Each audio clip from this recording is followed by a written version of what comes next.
Les matins de RSI, l'actualité des arts et de la culture, c'est la deuxième heure avec notre première invitée, Ilo Guiabert, éditrice numérique des diasporas noires. Ilo Guiabert, activiste du panafricanisme.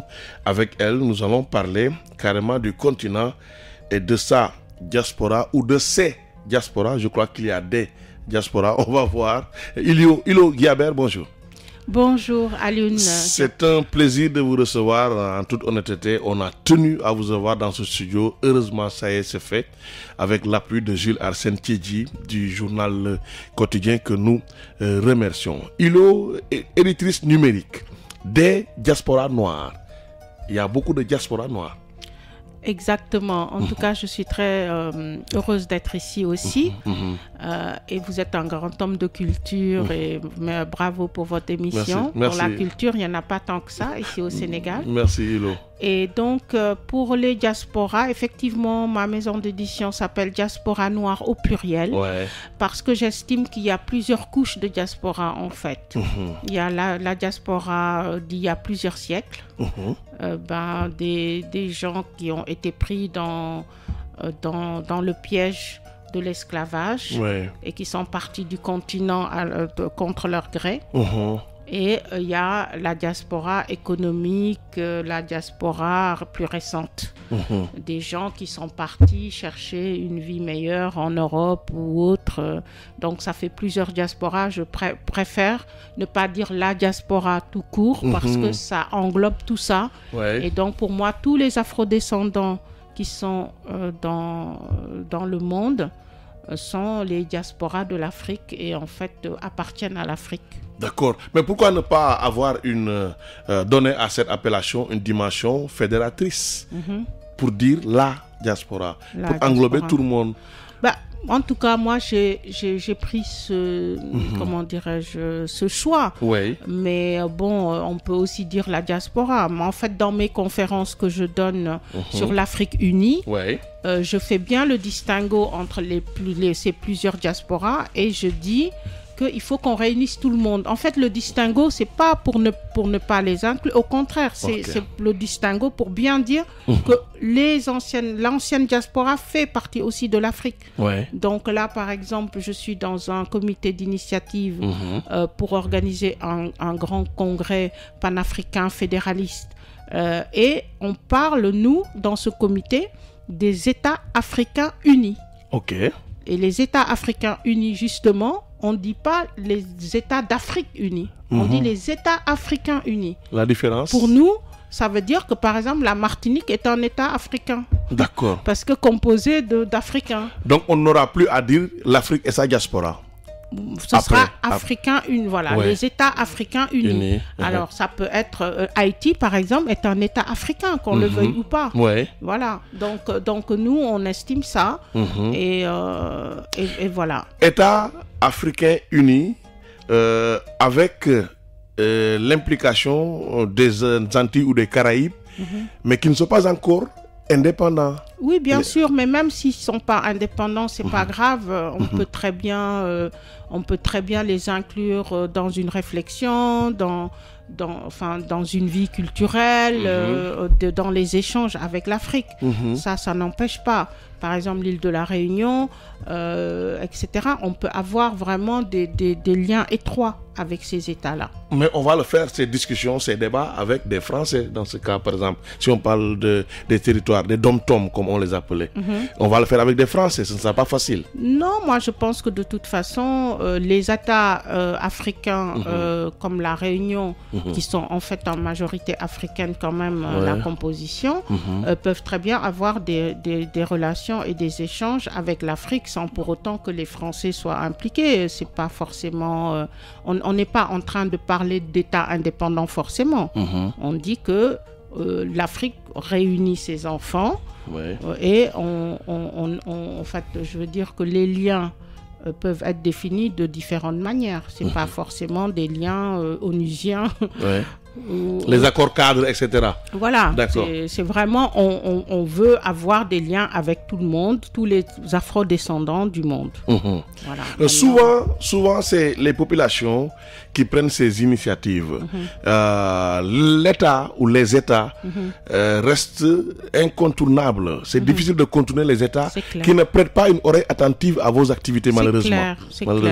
C'est clair, mais bon, il faut pas que ça nous empêche d'avancer. Les États, enfin, moi, je suis vraiment très virulente contre les États africains depuis 50 ans.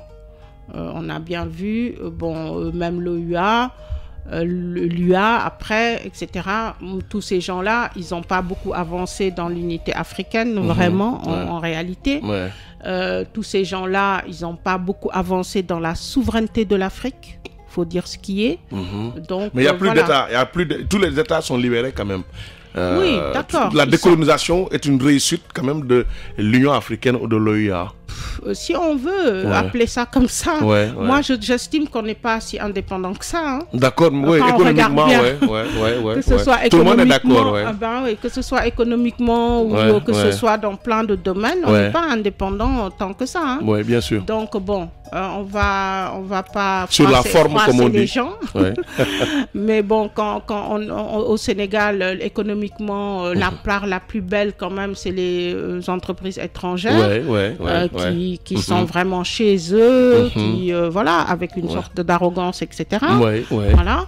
Donc après, au niveau culturel, on est un peu indépendant, mais bon, on a quand même des instituts culturels étrangers qui sont chez nous depuis et qui donnent le là.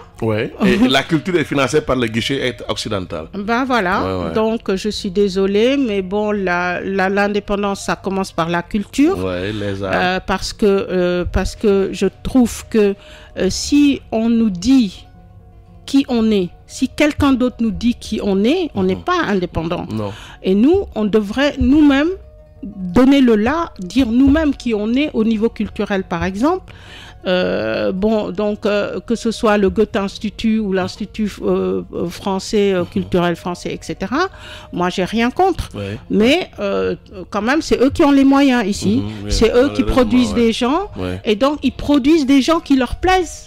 Forcément. Et donc, ça veut dire qu'ils définissent quand même un peu notre culture. Ils définissent qui on doit voir ou pas aussi.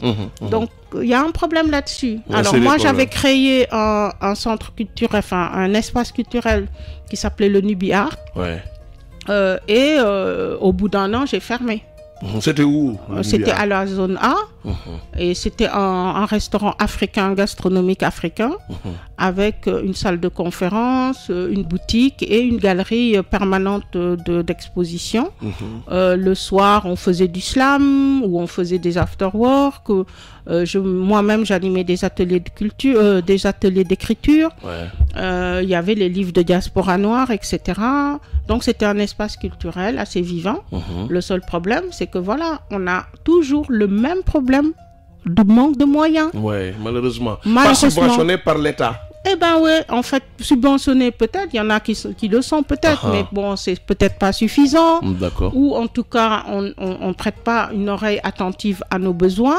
Donc les étrangers, eux, ils sont là. Ils ont leur centre culturel. Quand quelqu'un veut présenter un livre, eh ben, il va au Goethe Institut ou je ne sais pas où, etc. Et donc, moi, en fait, au bout d'un an, j'ai dû fermer malheureusement parce que les charges sont trop lourdes. J'étais toute seule et je finançais avec mes propres fonds à moi. C'est ce que j'ai fait aussi pour ma maison d'édition. Donc, je me ruine à chaque fois pour mes idées d'indépendance. Et c'est quand même terrible.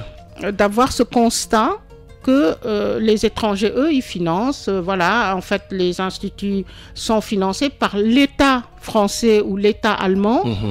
Nous, on est chez nous et on n'a pas de financement pour faire des choses valables. D'accord. Alors, mais ça peut être pour vous peut-être une source de motivation supplémentaire, ces difficultés. On est tellement motivés depuis, moi je me bagarre tout le temps. C'est vrai que parfois c'est fatigant aussi, qu'il y a un moment où on aimerait bien qu'on soit aidé. C'est humain. Et par exemple, là, moi quand j'ai fermé le Nubia, j'avais envie de le mettre au monument de la Renaissance. Ouais.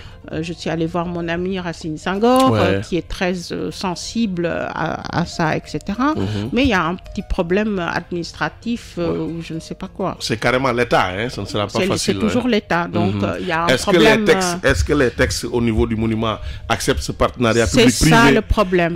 C'est ça le problème. Donc pour l'instant, ça n'est pas. Mais je baisse pas les bras. Bien sûr. Et voilà. En tout cas, on sent à travers votre récente sortie avec d'autres membres peut-être en vue du Congrès panafricain pour une Afrique fédérale, que la presse culturelle sénégalaise vous a soutenu, on le sent. Oui, voilà, c'est-à-dire que moi je remercie vraiment la presse parce que je fais beaucoup d'activités, j'ai beaucoup de casquettes et à chaque fois la presse répond présent. Oui, tout à fait, on l'a remarqué. C'est vrai que la presse répond présent par exemple pour mes activités de panafricaniste. Elle répond présent pour mon collectif Stop à la mendicité des enfants. À chaque fois que je fais des manifestations, etc. Et elle répond présent quand je parle de diaspora noire, d'ateliers d'écriture ou autre. J'avais fait aussi une rentrée littéraire en 2012 avec un défilé de mode albinos parce que je soutiens les albinos, etc. Enfin, j'ai beaucoup d'activités. Je suis une activiste, quoi. Voilà. D'accord. Hilo Guiabert, nous sommes avec Hilo Guiabert, éditrice numérique des Diaspora Noires. Hilo, vous avez fait allusion tout à l'heure dans vos propos de Haïti. Récemment, François Hollande a annoncé la suppression de la dette de l'indépendance, puisque Haïti paye son indépendance jusqu'au moment où nous parlons. Vous croyez que ce sera effectif? Vous croyez à l'État français? Je ne crois pas à l'État français. Je ne crois pas en général aux États actuellement, en tout cas, de la composition des États et des hommes politiques en général. Ils ont quand même beaucoup de problèmes d'effet d'annonce. On annonce des choses tout le temps. Chaque fois qu'on va dans un pays ou qu'on va dans une conférence, on annonce des choses qui concernent ce sujet et après on oublie. Et ça, voilà, la presse aussi doit faire son travail et pour relancer, les embêter là-dessus. Mais en fait, moi, je trouve scandaleux. Et comme tout le monde, qu'on parle de dette de Haïti. Je trouve ça vraiment, je sais pas, c'est même obscène, quoi. C'est même carrément obscène, quoi. Franchement, comment est-ce qu'on peut parler de dette pour Haïti? Dette d'indépendance. Pour avoir ton indépendance, tu payes.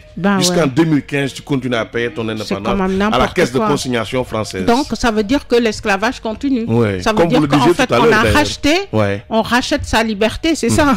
Donc, on considère que Haïti est un esclave qui doit racheter sa liberté. Mais c'est incroyable, ça. Jusque-là, c'est pas effectif. Haïti n'est pas libre. C'est pourquoi des gens étaient tellement... Mais c'est scandaleux. Mais scandalisés. Quand la France aidait Haïti lors du tremblement de terre. D'aucuns disaient que c'est de l'hypocrisie et rien d'autre. Mais c'est de l'hypocrisie. De toute façon, nous, les Africains du monde entier, on n'a aucune dette de rien du tout. C'est les Européens, c'est les Occidentaux qui nous doivent le sang, qui nous doivent de l'argent, qui nous doivent tout ce qu'ils sont aujourd'hui. C'est nous, avec notre argent, avec notre sang, avec notre sueur, qui l'ont construit. Donc, franchement, parler de dette pour les pays africains, c'est scandaleux. C'est scandaleux, vraiment. Et je pense que si on avait des États forts, avec des personnalités fortes, qui sont vraiment là pour la souveraineté de l'Afrique, on entendrait plus ce genre de discours. Malheureusement, c'est pas le cas. C'est pas le cas. L'afropolitanisme de Achille Bembe, comment vous l'interprétez? Écoutez, je ne suis pas pour l'avenir du continent, ça reflète l'espoir.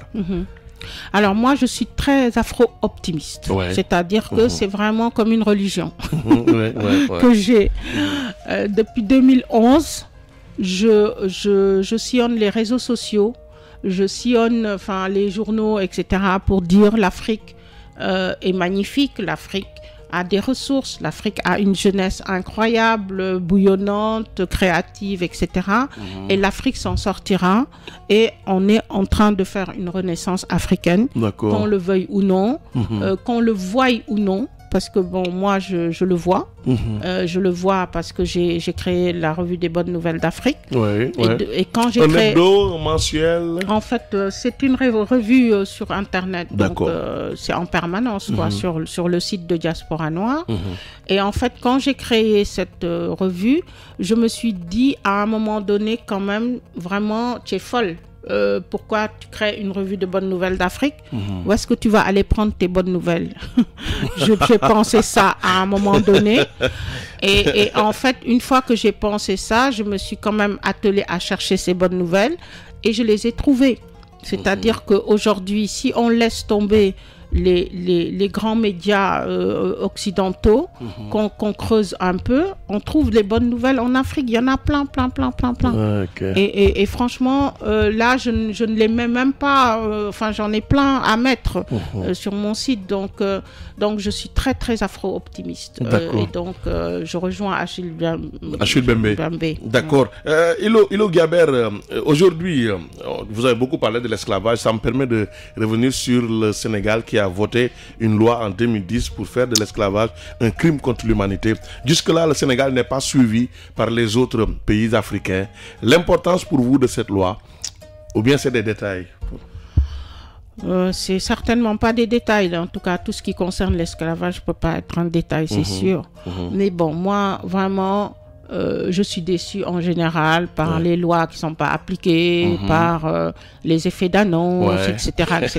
Donc bon, par exemple, pour parler d'une loi qui n'est pas appliquée, c'est aussi le problème. C'est la loi pour la loi a été votée en 2010, le 20 mars, et avait fixé le 27 avril pour une célébration, une commémoration annuelle, mais ce n'est qu'en 2015 que ça a été effectif, pour la première fois. Donc 5 ans après le vote de la loi, alors, le Sénégal n'a commémoré qu'en 2015. Voilà.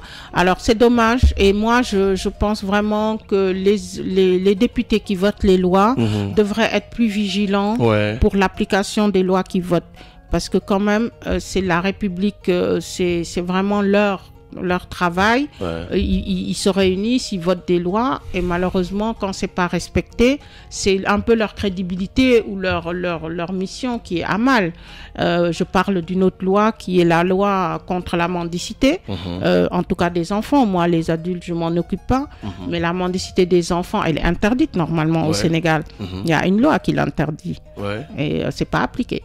Donc ça, c'est un gros problème. Ok. Voilà. Alors, revenons maintenant aux éditions Diaspora Noire, Ilo Guiabert. Parlez-nous de votre catalogue numérique. Alors, en fait, j'ai édité presque une vingtaine de livres depuis que j'ai commencé en 2011.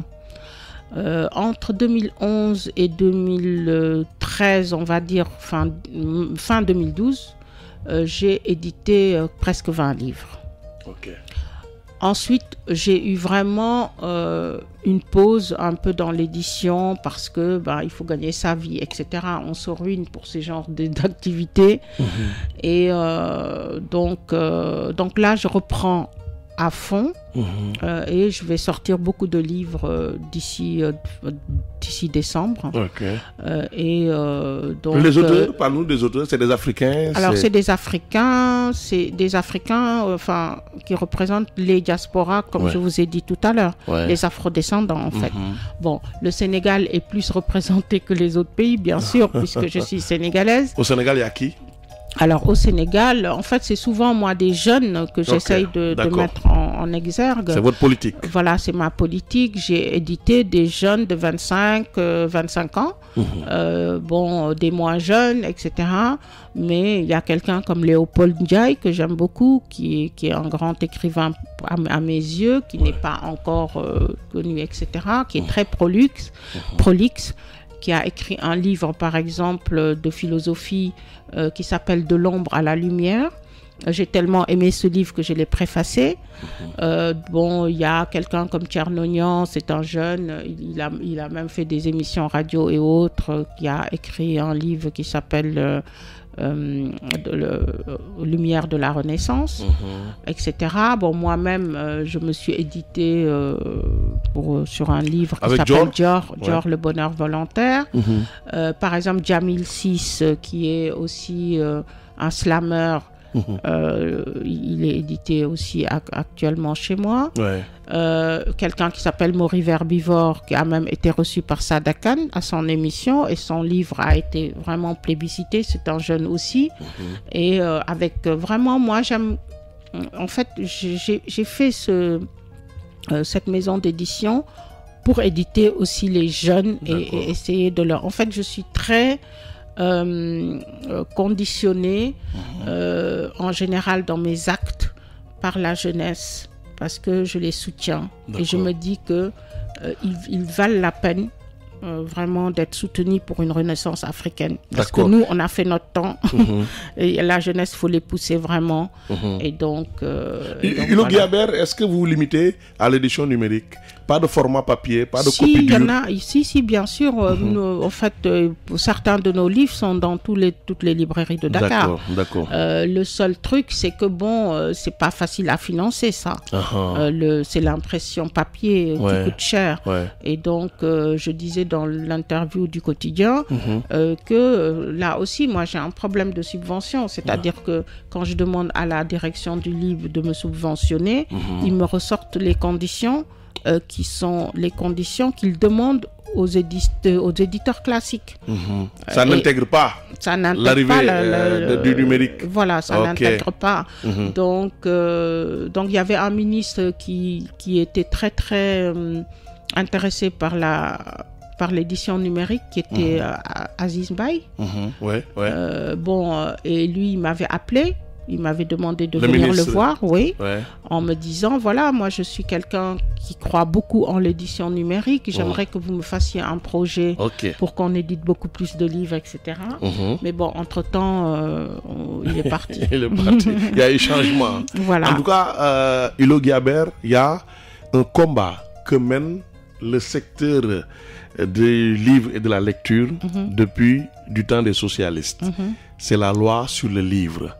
Je crois que ce serait important de vous approcher justement de ces gens pour que cette loi... À la direction du livre La direction du livre, pas forcément la direction du livre. C'est tous les corps de métier qui tournent autour du livre. Donc, il va falloir, comme c'est un combat qui date de l'époque des socialistes, il va falloir intégrer maintenant dans le texte le numérique. C'est clair. Oui, forcément. Parce que ça, franchement, même si ça doit demander une réécriture de ce texte. Parce que moi, le numérique, j'y crois beaucoup. Et je pense que ça peut libérer la culture africaine. Parce qu'aujourd'hui, au niveau d'Internet, toutes les nations, tous les continents ont un grand contenu sur Internet. Et moi-même, je vais animer une conférence qui s'appelle l'Afrique numérique, et nos bibliothèques ne brûleront plus, parce que je prône le fait que les Africains montent dans le train du numérique, parce que justement, c'est la mémoire mondiale maintenant, en fait, Internet. Par exemple, aujourd'hui, quand on veut visiter le Louvre, on n'a plus besoin d'y aller. On se met sur Internet, on rentre dans le musée et on le visite virtuellement. D'accord. C'est pour quand cette conférence, excuse-moi? Cette conférence, c'est pour quelle date? Écoutez, là, je suis en train de regarder pour les dates. Je suis en train de voir ça avec un de mes amis qui est à l'association Legs Africa. On va essayer même carrément d'organiser une conférence par mois sur l'Afrique. Voilà, donc je pense que je vais demander l'autorisation à la place du souvenir, en dessous de la librairie Athéna, d'essayer de faire là-bas une conférence tous les mois, et puis ou sinon au monument de la Renaissance. Et d'ailleurs, je voudrais annoncer un événement que j'organise bientôt au monument de la Renaissance. En fait, j'ai déjà organisé une fois un Tannebert au monument de la Renaissance, juste en dessous de la statue, avec des flambeaux, avec en fait, c'est un cocktail, on va dire, avec... comment elle s'appelle, Ndaïsek, qui est un tambour-major féminin. Et cet événement, c'est pour les femmes. D'accord.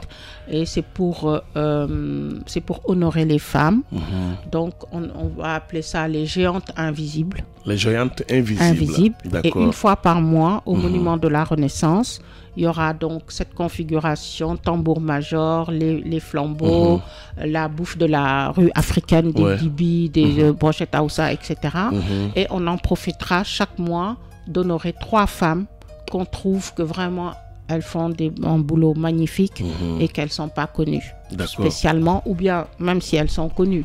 On appelle ça donc les géantes invisibles. Et la première édition sera le vendredi 31 juillet. D'accord, c'est pour bientôt. C'est tous les 3 mois. C'est tous les mois. C'est tous les mois, donc tous les derniers vendredis du mois. Ok. Donc, je voulais annoncer ça. C'est important. Voilà, on va suivre. C'est important. Voilà, j'espère que vous viendrez. Alors, on a reçu... Ngaïdo Ba nous a envoyé un message. Malheureusement, Ngaïdo, encore, votre deuxième numéro vous fait toujours des tours. Le message est arrivé vide. Donc, sans contenu, Ngaïdo, s'il est à l'écoute, il peut renvoyer ce message. Mais on a le sang, la sueur, les matières premières. Et j'en rajoute le temps. L'Occident doit beaucoup aux États africains. Nous saluons votre invité et partageons son idée. C'est un auditeur qui envoie ce message. Il nous écoute du côté de Kolda. Il s'appelle Moudou Makintop. Il est à des centaines de kilomètres d'ici. Mais il approuve votre discours. Cheikh Ngaïdo Ba a envoyé un message, mais malheureusement, sans contenu. Souvent, son deuxième portable lui fait ce genre de tour. Peut-être que Ngaïdo va réagir. Ces messages sont toujours importants. Il y a toujours une dimension panafricaine dans les messages de Cheikh Ngaïdo Ba, président des cinéastes sénégalais associés et membre du Conseil économique social. Il a envoyé un message, mais malheureusement sans contenu. Alors, nous parlons toujours du continent. Hilo Guiabert, toujours pour valoriser nos cultures, toujours dans le cadre d'échanges avec d'autres cultures, on s'ancre dans nos racines, ce qu'on nous demande souvent. Je crois que c'est ce qui explique la mise en valeur des écritures Madombe dans un pays comme le Congo, des écritures typiquement africaines.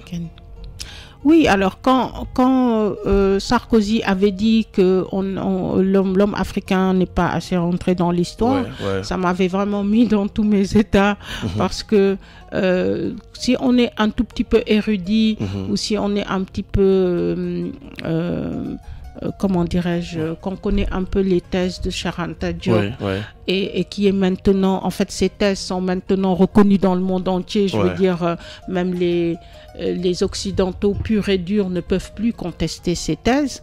On sait que l'Afrique a inventé l'écriture carrément. Elle a inventé l'écriture et j'avais vu un article il n'y a pas très longtemps sur Internet qui parlait même de 8 formes d'écriture qui viennent toutes de l'Afrique. De l'Afrique, d'accord. Exactement. Donc, moi, j'ai effectivement, quand j'ai découvert cette écriture Madombe, vraiment, bon, ça m'a confirmé, voilà.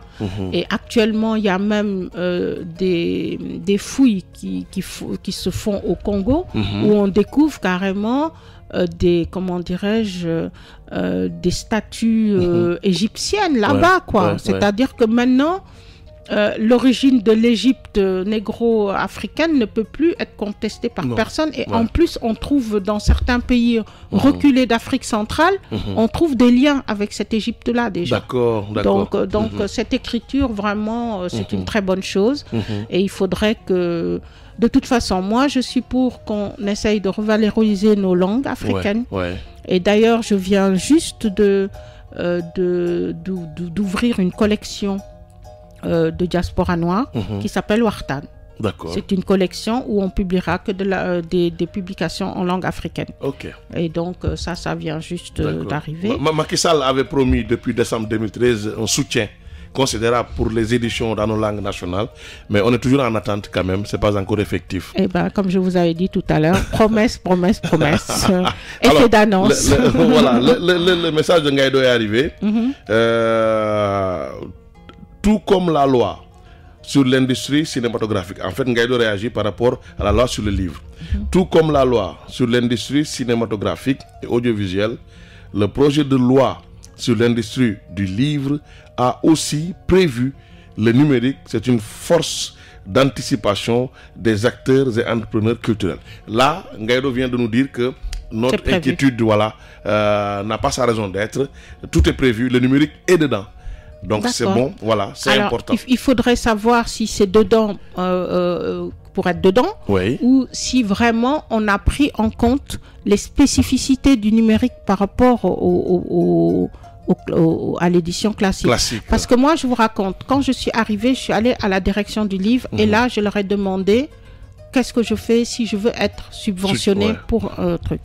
On m'a sorti donc une liste de choses à faire, d'obligations, qui était, par exemple, vous allez donner 50 exemplaires à l'auteur, 50 exemplaires au ministère, 50 machins, etc. etc. Et tout ça, ça me fait des obligations d'impression qui, justement, n'ont pas à avoir lieu avec le numérique, qui donc devient une édition pas chère si on se limite au numérique dans un premier temps.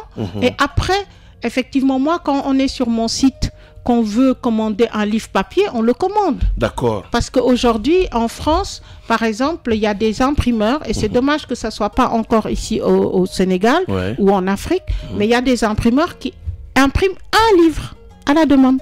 Ah ouais. Un seul. Et ça coûte 10 ça fait euros. l'affaire des éditeurs. Oui, ça coûte 10 euros.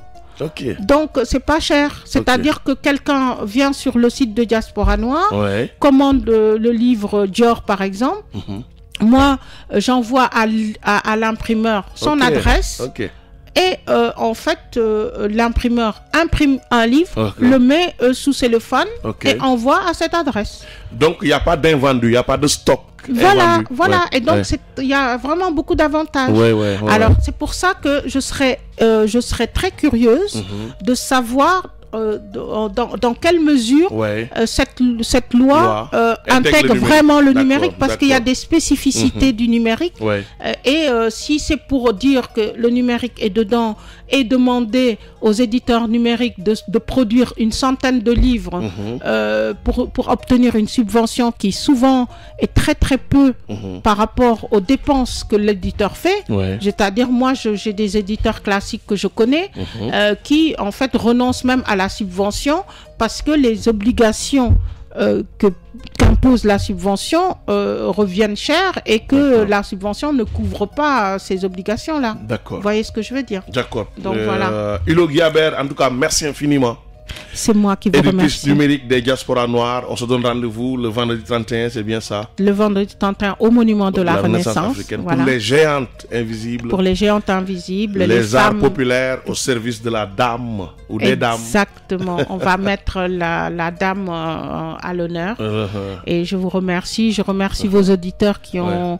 qui se sont intervenus et vraiment merci beaucoup à vous de m'avoir permis de délivrer mes messages, multiples messages. Merci à vous. Comme j'ai l'habitude de le dire aux acteurs culturels, faites de cette émission la vôtre. Ça veut dire alimentez-la comme vous voulez.